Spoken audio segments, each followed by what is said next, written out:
এয়া আকাশবাণী গুৱাহাটী সন্ধিয়া আঞ্চলিক বাতৰি পঢ়িছো মৰমী কাশ্যপে আৰু মোৰ সৈতে আছে ৰূপজ্যোতি বৰুৱা। এতিয়া প্ৰধান বাতৰিসমূহ হ'ল প্ৰথম পৰ্যায়ৰ লোকসভা নিৰ্বাচনৰ বাবে নিৰ্বাচন আয়োগ সম্পূৰ্ণৰূপে সাজু সকলো পৰ্যবেক্ষকক ভোটগ্ৰহণ কেন্দ্ৰত ভোটদাতাৰ বাবে প্ৰয়োজনীয় সকলো সা সুবিধা নিশ্চিত কৰিবলৈ দেশৰ নিৰ্বাচন আয়োগৰ নিৰ্দেশ। ৰঙালী বিহু উপলক্ষে মুখ্যমন্ত্ৰী ডঃ হিমন্ত বিশ্ব শৰ্মাৰ ৰাজ্যবাসীলৈ শুভেচ্ছা। কাইলৈ পৰম্পৰাগত গৰু বিহু পালনৰ প্ৰস্তুতি। ৰাজ্যত লোকসভা নিৰ্বাচনৰ প্ৰচাৰ অভিযান অব্যাহত মুখ্যমন্ত্ৰী ডঃ হিমন্ত বিশ্ব শৰ্মাৰ আজি কেইবাখনো নিৰ্বাচনী সভাত অংশগ্ৰহণ। পঞ্জাৱৰ মুখ্যমন্ত্ৰী ভগৱন্ত মানৰ তিনিচুকীয়াত নিৰ্বাচনী জনসভা। তৃতীয় পৰ্যায়ত 10খন ৰাজ্য আৰু 2টা কেন্দ্ৰীয় শাসিত অঞ্চলৰ 94টা লোকসভা সমষ্টিত হ'বলগীয়া লোকসভা নিৰ্বাচনৰ বাবে অধিসূচনা জাৰি আৰু IPL ক্ৰিকেট প্ৰতিযোগিতাৰ আজি লক্ষ্ণৌত হ'বলগীয়া এখন খেলত লক্ষ্ণৌ ছুপাৰ জায়েণ্টছ দিল্লী কেপিটেলছৰ মুখামুখি। এতিয়া শুনক বিতং বাতৰি। দেশত অহা 19 এপ্ৰিলত হ'বলগীয়া প্ৰথম পৰ্যায়ৰ লোকসভা নিৰ্বাচনৰ লগতে অৰুণাচল প্ৰদেশ আৰু ছিকিমত হ'বলগীয়া বিধানসভা নিৰ্বাচনৰ বাবে নিৰ্বাচন আয়োগ সম্পূৰ্ণৰূপে সাজু হৈ উঠিছে। প্ৰথম পৰ্যায়ত 21খন ৰাজ্য আৰু কেন্দ্ৰীয় শাসিত অঞ্চলৰ 102টা সংসদীয় সমষ্টিত লোকসভা নিৰ্বাচন অনুষ্ঠিত হ'ব। এই পৰ্যায়ৰ বাবে 350গৰাকীৰো অধিক পৰ্যবেক্ষকক নিকা স্বচ্ছ আৰু সুচাৰুৰূপে ভোটগ্ৰহণ অনুষ্ঠিত কৰিবলৈ দেশৰ নিৰ্বাচন আয়োগে নিৰ্দেশ দিছে।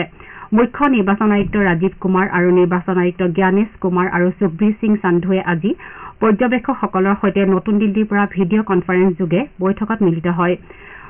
বৈঠকত তেওঁলোকে সকলো পৰ্যবেক্ষকক ভোটগ্ৰহণ কেন্দ্ৰত ভোটদাতাৰ বাবে প্ৰয়োজনীয় সকলো সা সুবিধা নিশ্চিত কৰিবলৈ নিৰ্দেশ দিয়ে। বিশেষকৈ গৰমৰ প্ৰকোপৰ পৰা ভোটদাতাক সকাহ দিবলৈ নিৰ্বাচন আয়োগে নিৰ্দেশ জাৰি কৰে। উল্লেখযোগ্য যে প্ৰথম পৰ্যায়ৰ লোকসভা নিৰ্বাচনৰ বাবে নিৰ্বাচন আয়োগে 127গৰাকী সাধাৰণ পৰ্যবেক্ষক, 67গৰাকী আৰক্ষী পৰ্যবেক্ষক আৰু 167গৰাকী ব্যয় পৰ্যবেক্ষক নিয়োজিত কৰিছে।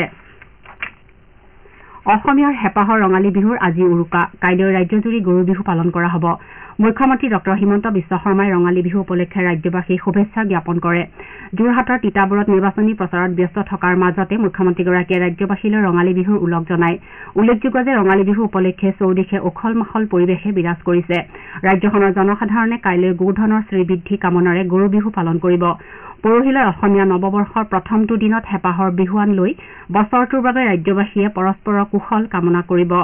ৰাজ্যৰ প্ৰান্তে প্ৰান্তে বিহু উপলক্ষে উৎসৱমুখৰ পৰিৱেশ সৃষ্টি হোৱাৰ লগতে জনসাধাৰণ অসমীয়া নৱবৰ্ষক পৰম্পৰাগত ৰীতি নীতিৰে আদৰিবলৈ সাজু হৈছে। গাঁৱে ভূঞে চহৰে নগৰে ৰঙালী বিহুক লৈ উৎসাহ উদ্দীপনাৰ পৰিৱেশে বিৰাজ কৰিছে। ইফালে বিহুৰ বতৰতে অসমৰ গামোচাৰ চাহিদাও যথেষ্ট বৃদ্ধি পাইছে। গুৱাহাটী মহানগৰীৰ প্ৰান্তে প্ৰান্তে গামোচাৰ বিপণী মুকলি কৰা হৈছে। আৰ্টফেডে গুৱাহাটীৰ আম্বাইত স্থাপন কৰা গামোচাৰ বিপণীয়ে বিক্ৰীৰ ক্ষেত্ৰত অভিলেখ ৰচিবলৈ সমৰ্থ হৈছে। মহানগৰীৰ বিভিন্ন বজাৰত প্ৰয়োজনীয় মাখিয়তী, দীঘলতী, থেকেৰা, বৰবেঙেনা, পানীলাও, হালধি আদি উপলব্ধ হৈছে। তদুপৰি ফাঁচী বজাৰ, গণেশগুৰি, পল্টন বজাৰ আৰু বিভিন্ন শ্বপিং মলত নতুন বস্ত্ৰ ক্ৰয় কৰাৰ বাবে গ্ৰাহকৰ ভিৰ পৰিলক্ষিত হৈছে। বিগত বৰ্ষৰ দৰে বহাগক আদৰিবলৈ এইবাৰো সদৌ গুৱাহাটী ছাত্ৰ সন্থাই কাইলৈ জজ খেলপথাৰত মুকলি বিহুৰ আয়োজন কৰিছে। কাইলৈৰ পৰা বিশিষ্ট সংগীতজ্ঞ প্ৰশান্ত বৰদলৈয়ে বিহুৰ পতাকা উত্তোলনেৰে অনুষ্ঠানৰ শুভাৰম্ভ কৰিব। এই অনুষ্ঠানত ৰাজ্যখনৰ কেইবাটাও প্ৰখ্যাত বিহু হুঁচৰি দলে অংশগ্ৰহণ কৰিব। লগতে অসমৰ সমাজ জীৱনলৈ প্ৰভূত বৰঙণি আগবঢ়োৱা কেইবাজনো বিশিষ্ট ব্যক্তিক সম্বৰ্ধনা জনোৱা হ'ব। ঐতিহ্যমণ্ডিত গুৱাহাটী বিহু সন্মিলনীয়ে কাইলৈৰ পৰা 4দিনীয়া কাৰ্যসূচীৰে লতাশিল খেলপথাৰত ৰঙালী বিহুৰ আয়োজন কৰিছে। এই উপলক্ষে আজি অনুষ্ঠিত এখন সংবাদমেলত উদ্যোক্তাসকলে জনোৱা অনুসৰি কাইলৈ সাংস্কৃতিক শোভাযাত্ৰা, বিহু পতাকা উত্তোলন, দিহানাম প্ৰতিযোগিতা অনুষ্ঠিত হ'ব। পৰহিলৈ জেং বিহু প্ৰতিযোগিতা, 15 এপ্ৰিলত বিহু কুঁৱৰী আৰু বিহু ৰাণী প্ৰতিযোগিতাৰ লগতে 16 এপ্ৰিলত বিহু সম্ৰাজ্ঞীৰ প্ৰতিযোগিতা অনুষ্ঠিত হ'ব বুলি আয়োজক সমিতিয়ে জানিবলৈ দিয়ে। গুৱাহাটীৰ বেলতলা বহাগী উৎসৱ সমিতিয়ে অহা 19 এপ্ৰিলৰ পৰা 3দিনীয়া কাৰ্যসূচীৰে বেলতলা বিদ্যালয় খেলপথাৰত 45 সংখ্যক বহাগী উৎসৱৰ আয়োজন কৰিছে। উল্লেখযোগ্য যে 2012 চনৰ পৰা এই বিহু উদযাপন সমিতিয়ে ভাৰত ৰত্ন ডঃ ভূপেন হাজৰিকাৰ নামত এটি বঁটা প্ৰদান কৰি আহিছে। অসমৰ সাহিত্য আৰু সাংস্কৃতিক জগতৰ পুৰোধা ব্যক্তিসকলক এই বঁটা প্ৰদান কৰা হয়। এই বছৰ সমিতিখনে এই বঁটাটি ভাৰতীয় বোলছবি জগতৰ যশস্বী অভিনেতা জৰ্জ বেকাৰক প্ৰদান কৰাৰ সিদ্ধান্ত গ্ৰহণ কৰিছে। অহা 21 এপ্ৰিলত প্ৰদান কৰিবলগীয়া এই বঁটাত আছে 2 লাখ টকা মানপত্ৰ, স্মাৰক আৰু এখনি বিহুৱান। মঙলদৈৰ কেন্দ্ৰীয় ৰঙালী বিহু সন্মিলনীৰ উদ্যোগত কাইলৈৰ পৰা 5দিনীয়া বৰ্ণাঢ্য কাৰ্যসূচীৰে বিশেষ প্ৰদৰ্শনী আৰু অন্যান্য অনুষ্ঠানৰ আয়োজন কৰা হৈছে। আনফালে ৰাজ্যৰ বিভিন্ন জিলাৰ কেইবাখনো জিলা প্ৰশাসন অথবা আন সংস্থাৰ উদ্যোগত বহাগী মেলা অনুষ্ঠিত হৈছে। এই মেলাসমূহত ক্ষুদ্ৰ উদ্যোগী তথা মহিলা আত্মসহায়ক গোটসমূহে যথেষ্ট উৎসাহেৰে অংশগ্ৰহণ কৰা পৰিলক্ষিত হৈছে। ৰাজ্য চৰকাৰৰ পঞ্চায়ত আৰু গ্ৰামোন্নয়ন বিভাগৰ লগতে আন আন বিভাগৰ মন্ত্ৰী ৰঞ্জিত কুমাৰ দাসে ৰঙালী বিহু আৰু অসমীয়া নৱবৰ্ষ উপলক্ষে জনসাধাৰণলৈ শুভেচ্ছা জ্ঞাপন কৰিছে। মন্ত্ৰী শ্ৰী দাসে এটা শুভেচ্ছা বাৰ্তাত কয় যে অসমীয়াৰ প্ৰাণৰ উৎসৱ বিহুৱে ৰাজ্যখনত জাতীয় সংহতিৰ ভেটি সুদৃঢ় কৰি ৰাখিছে। নতুন বছৰটোৱে সকলোৰে বাবে সুখ শান্তি আৰু সমৃদ্ধি কঢ়িয়াই আনিব বুলিও তেওঁ আশা প্ৰকাশ কৰে। ৰাজ্যত বিভিন্ন ৰাজনৈতিক দলৰ তাৰকা প্ৰচাৰকসকলে ভোটদাতাক আকৰ্ষিত কৰাৰ উদ্দেশ্যে কেইবাটাও ৰেলীত অংশগ্ৰহণ কৰিছে। বিজেপিৰ জ্যেষ্ঠ নেতা তথা মুখ্যমন্ত্ৰী ডঃ হিমন্ত বিশ্ব শৰ্মাই আজি ডিব্ৰুগড়, লখিমপুৰ, শোণিতপুৰ আৰু যোৰহাট লোকসভা সমষ্টিত নিৰ্বাচনী প্ৰচাৰ চলায়। তেওঁ ডিব্ৰুগড় লোকসভা সমষ্টিৰ বিজেপি প্ৰাৰ্থী সৰ্বানন্দ সোণোৱালৰ হৈ চাবুৱাত নিৰ্বাচনী প্ৰচাৰত অংশ লোৱাৰ লগতে লখিমপুৰ সমষ্টিৰ প্ৰাৰ্থী প্ৰদান বৰুৱাৰ হৈ ধেমাজি আৰু নাওবৈচা ৰঙানদীত নিৰ্বাচনী প্ৰচাৰ চলায়। মুখ্যমন্ত্ৰীগৰাকীয়ে শোণিতপুৰ লোকসভা সমষ্টিৰ বিজেপি প্ৰাৰ্থী ৰঞ্জিত দত্তৰ সমৰ্থনত বিশ্বনাথত বিজয় সংকল্প সভাত অংশগ্ৰহণ কৰে। তেওঁ লগতে যোৰহাটৰ বিজেপিৰ প্ৰাৰ্থী তপন গগৈৰ হৈ যোৰহাট নগৰত ৰোড শ্বত অংশগ্ৰহণ কৰে। কেন্দ্ৰীয় মন্ত্ৰী সৰ্বানন্দ সোণোৱালেও যোৰহাটৰ বিজেপি প্ৰাৰ্থী তপন কুমাৰ গগৈৰ হৈ প্ৰচাৰ চলাবলৈ মাজুলীত আয়োজিত জনসভাত অংশগ্ৰহণ কৰে। ইপিনে পঞ্জাৱৰ মুখ্যমন্ত্ৰী তথা আপৰ নেতা ভগৱন্ত মানে ডিব্ৰুগড় সমষ্টিৰ আপৰ প্ৰাৰ্থী মনোজ ধানৱাৰ আৰু শোণিতপুৰৰ প্ৰাৰ্থী ঋষিৰাজ কৌডিন্যৰ হৈ নিৰ্বাচনী প্ৰচাৰ চলাবলৈ আজি অসমলৈ আহিছে। ডিব্ৰুগড় বিমানবন্দৰত উপস্থিত হোৱা পঞ্জাৱৰ মুখ্যমন্ত্ৰী শ্ৰীমানক ৰাজ্যিক আপৰ তৰফৰ পৰা আদৰণি জনোৱা হয়। আপৰ ৰাষ্ট্ৰীয় নেতাগৰাকীয়ে আজি তিনিচুকীয়াত মনোজ ধানৱাৰৰ হৈ নিৰ্বাচনী প্ৰচাৰ চলায়। তেওঁ টিংৰাইত আয়োজিত এখন জনসভাত সমবেত লোকক সম্বোধন কৰে। ডিব্ৰুগড় লোকসভা সমষ্টিৰ অন্তৰ্গত তিনিচুকীয়াত নিৰ্বাচনী প্ৰচাৰ আৰু প্ৰশাসনৰ প্ৰস্তুতি সন্দৰ্ভত জিলাখনৰ সংবাদদাতা মনোৰঞ্জন মৰাণে এইদৰে কয়। লোকসভা নিৰ্বাচনৰ দিন চমু চাপি অহাৰ লগে লগে ৰাজনৈতিক দলসমূহৰ তৎপৰতা বৃদ্ধি পোৱা পৰিলক্ষিত হৈছে। বিশেষকৈ মূল প্ৰতিদ্বন্দ্বী দল বিজেপি, কংগ্ৰেছৰ লগতে আপে গাঁৱে ভূঞে চাহ বাগিচা এলেকা, নগৰ এলেকাত সোমাই পৰিছে। তিনিচুকীয়া জিলাত ডিব্ৰুগড় লোকসভা আৰু লখিমপুৰ লোকসভা সমষ্টিৰ প্ৰাৰ্থীৰ প্ৰচাৰ অভিযান অব্যাহত আছে। ডিব্ৰুগড় লোকসভা সমষ্টিৰ এনডিএ সমৰ্থিত প্ৰাৰ্থী বিজেপিৰ সৰ্বানন্দ সোণোৱালে প্ৰচাৰ অভিযান তীব্ৰতৰ কৰি তুলিছে। প্ৰাৰ্থীগৰাকীৰ হৈ আনকি মুখ্যমন্ত্ৰী ডঃ হিমন্ত বিশ্ব শৰ্মাই প্ৰচাৰ চলোৱাৰ উপৰিও কেন্দ্ৰীয় গৃহমন্ত্ৰী জ্যেষ্ঠ বিজেপি নেতা অমিত শ্বাহে প্ৰচাৰ অভিযান চলায়। সমষ্টিটোত বিৰোধী ঐক্য মঞ্চৰ প্ৰাৰ্থী অসম জাতীয় পৰিষদৰ প্ৰাৰ্থী লুৰিণজ্যোতি গগৈয়ে প্ৰচাৰ চলাই গৈছে। ইফালে আপৰ প্ৰাৰ্থী মনোজ ধানৱাৰেও প্ৰচাৰ অভিযান জোৰদাৰ কৰি তুলিছে। আপৰ ৰাষ্ট্ৰীয় নেত্ৰী আতিশীয়ে প্ৰচাৰ চলোৱাৰ পিছত পঞ্জাৱৰ মুখ্যমন্ত্ৰী আপ নেতা ভগৱন্ত মানে প্ৰাৰ্থীগৰাকীৰ হৈ প্ৰচাৰ চলায়। ডিব্ৰুগড় লোকসভা সমষ্টিত বিজেপি, অসম জাতীয় পৰিষদ আৰু আপৰ মাজত মূল প্ৰতিদ্বন্দ্বিতা হ'ব বুলি ধাৰণা কৰা হৈছে। আনহাতে লখিমপুৰ লোকসভা সমষ্টিৰ এনডিএ সমৰ্থিত বিজেপিৰ প্ৰাৰ্থী প্ৰদান বৰুৱাই প্ৰচাৰ অভিযান অব্যাহত ৰাখিছে।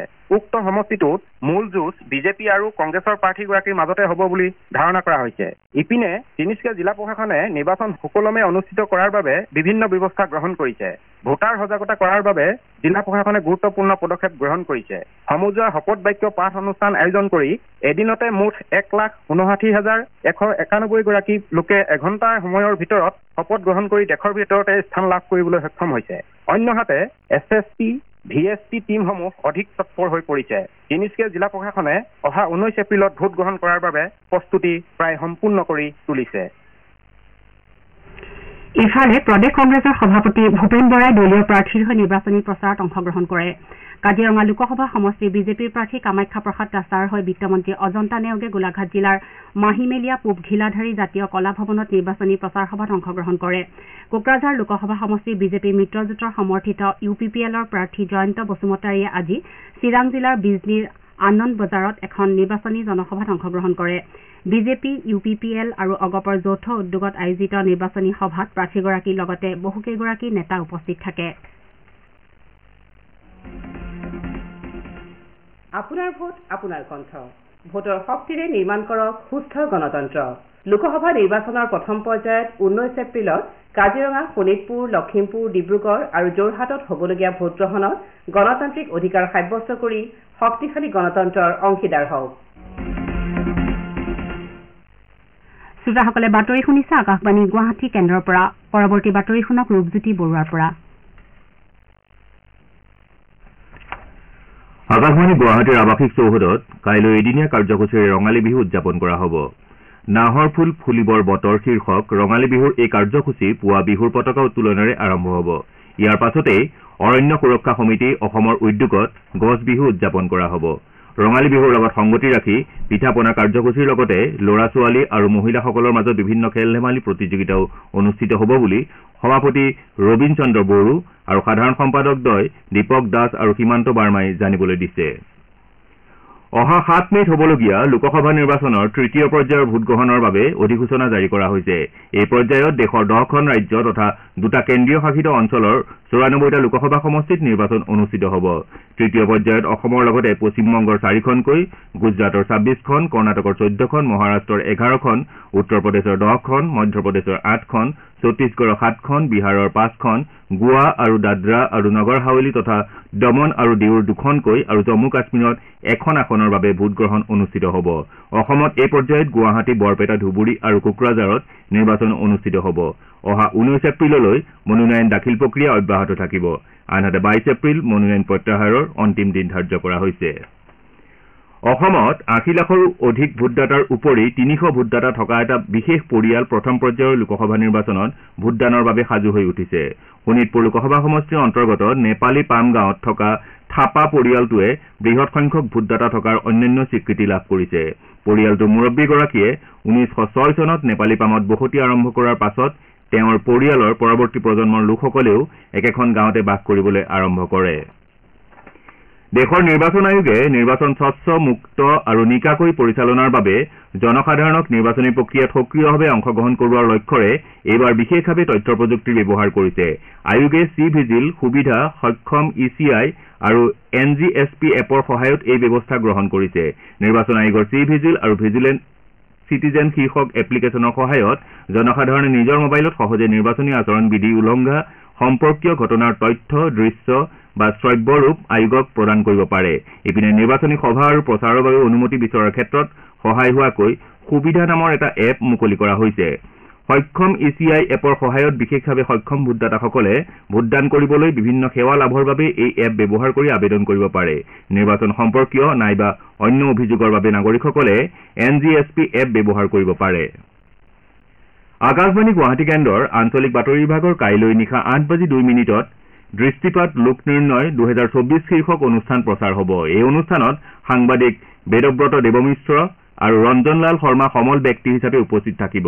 অনুষ্ঠানৰ আঁত ধৰিব মানস প্ৰতিম শৰ্মাই। বনৰীয়া কাঠফুলা খাই বিষক্ৰিয়া হোৱাৰ ঘটনা সংঘটিত হোৱাৰ পৰিপ্ৰেক্ষিতত ডিব্ৰুগড় জিলা স্বাস্থ্য বিভাগে বিশেষ সতৰ্কতা জাৰি কৰিছে।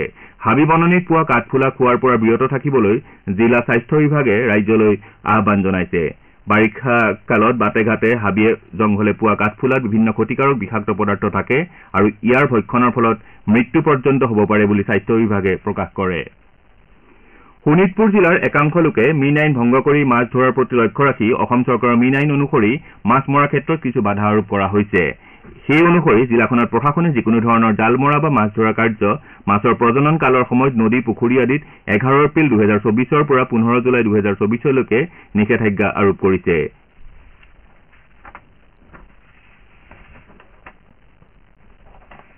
IPL ক্ৰিকেট প্ৰতিযোগিতাৰ আজি লক্ষ্ণৌৰ ভাৰতৰত্ন অটল বিহাৰী বাজপেয়ী একেটা ষ্টেডিয়ামত হ'বলগীয়া এখন খেলত লক্ষ্ণৌ ছুপাৰ জায়েণ্টছ দেলহি কেপিটেলছৰ সন্মুখীন হ'ব।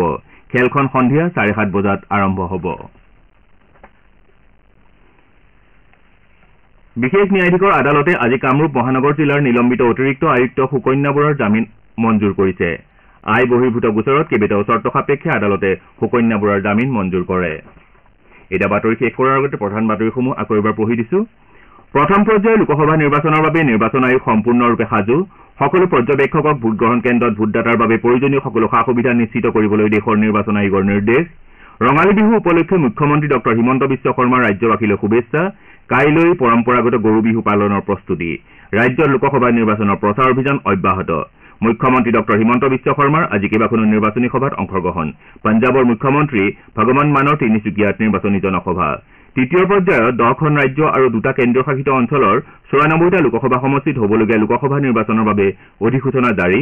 আৰু IPL ক্ৰিকেট প্ৰতিযোগিতাৰ আজি লক্ষ্ণৌত হ'বলগীয়া এখন খেলত লক্ষ্ণৌ ছুপাৰ জায়েণ্টছ দেলহি কেপিটেলছৰ মুখামুখি। আমাৰ এতিয়াৰ বাতৰি ইমানতে অন্ত পৰিল।